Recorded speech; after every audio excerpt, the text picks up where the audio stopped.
আসসালামু আলাইকুম my dear students. আমার সুপ্রিয় শিক্ষার্থীবৃন্দ, তোমাদের প্রতি আমার সালাম ও শুভেচ্ছা রইল। তোমাদেরকে আমি একটা স্পষ্ট কথা বলি যে বিশেষ করে আজকের এই কথাগুলো এসএসসি পরীক্ষার্থীদের যারা পরীক্ষা দিয়েছো তাদের উদ্দেশ্যে, যারা একাদশ শ্রেণীতে উত্তীর্ণ হবে, যারা রেজাল্টের প্রত্যাশা আছো তাদের জন্য। আমি তোমাদেরকে বলি, তোমাদের 10ই এপ্রিল এক্সামটা শুরু হলো, তাই না? আর প্র্যাকটিক্যাল ব্যবহারিক নিয়ে তোমাদের 19শে মে এক্সাম শেষ হয়েছে। আলহামদুলিল্লাহ, 10টা বছরের একটা তোমাদের সাধনা। তোমরা সবাই কাঙ্ক্ষিত রেজাল্টের জন্য আসো, কিন্তু তোমরা এতটা বোকামিতা করো না কেউ যে রেজাল্ট কবে দিবে, কি হবে, তার জন্য কি করব। এইটা করলে কিন্তু তোমরা হেরে যাবা। কারণ কেউ একটু পরে ডিসিশন নিল আর কেউ আগে ডিসিশন নিল, কখনোই পরের জন আগের জনের সমান হতে পারবে না। প্রত্যেকেরই একটা সিস্টেম আছে এবং প্রত্যেকটা কাজেরই একটা ডিসিপ্লিন আছে। কেউ পরে ডিসিশন নেবে, সে ততটুকু আগাতে গেলে ঠিকই সাফারার হবে। কারণ ইন্টার লেভেলের পড়াশোনা এসএসসি লেভেল থেকে প্রায় 10 গুণ বেশি। আর এখানেই হলো একটা প্ল্যাটফর্ম, যে প্ল্যাটফর্মে হলো কেউ ভালোভাবে পরিশ্রম করে বুয়েট, কুয়েট, চুয়েট, রুয়েট, সুয়েট ইউনিভার্সিটিগুলা, তারপর হলো তোমার মেডিকেল, প্রত্যেকটা কম্পিটিশনের জায়গা, আসন সংখ্যা কম কিন্তু কম্পিটিটর থাকবে অনেক বেশি। এত কষ্ট করছো, কষ্ট করে গেছো, কষ্ট করবা, কিন্তু ডিসিশন তোমরা ভুল করছো। অনেকেই ভুল করছে। অলরেডি 1 মান্থের মতো চলে যাচ্ছে, বা 10 ডেজ 15 ডেজ চলে গেল প্র্যাকটিক্যাল শেষ করে। আমরা তো এসএসসি এক্সাম শুরু হওয়ার পর থেকে ইন্টারের ডেট কাউন্ট করি, অথচ একটা স্টুডেন্টও বইয়ের নাম, কোন কোন বই পড়তে হবে, কাদের কাছে গাইডগুলো নিতে হবে, কাদের কাছে পড়লে ভালো হবে, এই বিষয়টা একটা সিঙ্গেল স্টুডেন্টও জানতে চাওনি। অথচ তোমাদের ডেগুলো এইভাবে পাস্ট হচ্ছে।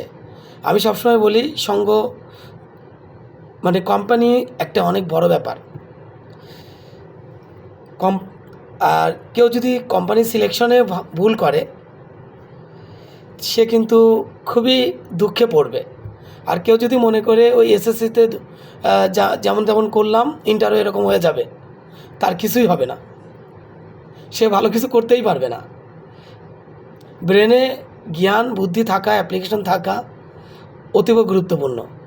আর তার জন্য তোমাদের যে কাজটা করতে হবে, করা উচিত ছিল যে যারা এই বিষয়, এই প্ল্যাটফর্ম নিয়ে কাজ করে, তাদের সাথে তাদের সংস্পর্শে আসা, তাদের কাছে সব বিষয় জানা। অথচ অভিভাবকদেরও দরকার ছিল, অথচ অভিভাবকরাও এক্ষেত্রে আমরা উদাসীন ভাব করছি, আমার স্টুডেন্টরা তো উদাসীন ভাব করছেই। এখন আমি তোমাদের উদ্দেশ্যে বলি, তোমরা যেই রাইটারের বইগুলো জোগাড় করবা বা সংগ্রহ করবা বা পড়াশোনা শুরু করবা, সেই ব্যাপারগুলো আমি এখন তোমাদেরকে বলে দিচ্ছি। সেটা হলো, কেমিস্ট্রির ক্ষেত্রে তোমরা হারাধন নাগের বইটা কালেক্ট করবা। প্রত্যেকটা বইয়ের সাথে একটা বাংলা ভার্সনের বইও জোগাড় করবা। হারাধন নাগ, অক্ষরপত্র প্রকাশনী লিঙ্কনের, অধ্যাপক লিঙ্কন করে ভালো করেছে। জয়নুল আবেদিনের বাংলা ভার্সনের বইটাও ভালো। এই বইগুলা তোমরা, আর সঞ্জীব কুমার গুহ, ওনার বইটাও অনেক ভালো। এই বইগুলো আমাদের কালেক্ট করতে হবে ফার্স্ট পেপার সেকেন্ড পেপারের। এর সাথে বাংলা ভার্সনের জয়নুল আবেদিনের বইটা, আর সবকটা ইংলিশ ভার্সনের বই। এরপর হলো, তোমরা যদি ফিজিক্সের কথা বলো, শাহজাহান তপনের বইটা, প্রফেসর শাহজাহান তপন, ইসাক স্যারের বইটাও অনেক ভালো। ইসাক স্যারের বইটা হলো তোমার ইসের জন্য অনেক গুরুত্বপূর্ণ। সেটা হলো অনেক ম্যাথমেটিক্যাল টার্ম আছে। আর ফিজিক্সের জন্য শাহজাহান তপনের থিওরিটা অনেক ভালো। এই বইগুলো তোমরা কালেক্ট করবা। তারপর হলো ম্যাথের জন্য এসি আহমেদের বইটা ভালো। তারপর প্রফেসর আফসারুজ্জামানের বইটা ভালো, তোফাজ্জল হোসেনের বইটা ভালো। এই বইগুলো তোমরা কালেক্ট করতে পারো। আর বায়োলজির জন্য তোমরা ওই যে প্রাণবন্ধু বিশ্বাসের এই বইটা পড়তে পারো। তার সাথে বাংলা ভার্সনের গাজী আজমলের বই, তারপর হলো আবুল হাসানের বই বোটানির জন্য, এগুলো পড়তে পারো। তারপর হলো তোমার ওই যে ইংলিশ ভার্সনে আরেকটা চটি বই আছে মিজানুর রহমানের, ওইটাও কিনতে পারো।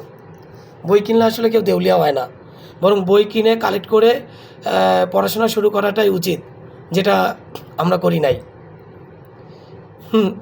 অথচ পাড়াগাঁয়ের ছেলেবেলেরাও পড়াশোনা শুরু করে দিয়েছে। কী রেজাল্ট এসেছে, রেজাল্ট দিয়ে আমি কী করবো? আমার তো জাগতে হবে, আমার তো পরিশ্রম করে যেতে হবে, আমাকে তো বাজে টাইম নষ্ট করলে কোনো লাভ হবে না, সারা জীবনের জন্য পস্তাতে হবে। আচ্ছা, তারপর হলো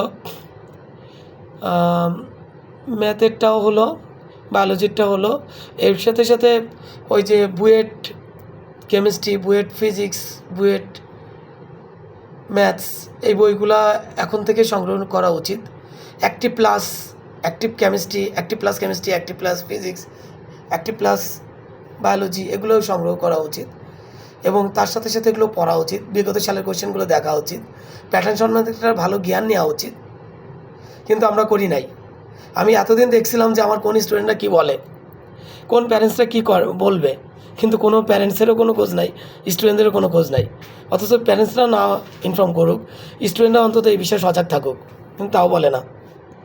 আর তার সাথে সাথে ইংলিশ গ্রামারের উপর জোর দিতে হবে, কারণ হলো প্রত্যেকটা অ্যাডমিশন টেস্টে ইংলিশটা আসে, যেমন ইডিয়ম, ফ্রেজ, গ্রামার, তারপর হলো সিনোনিম, অ্যান্টোনিমস, তারপর হলো ভয়েস চেঞ্জ, তারপর হলো ন্যারেশন, এই টাইপের কোশ্চেনও দেয়। তারপর কোন রাইটারের বুকস, এইগুলো দেয়। এগুলো এখন থেকেই ক্লিয়ার কনসেপ্ট রাখা উচিত।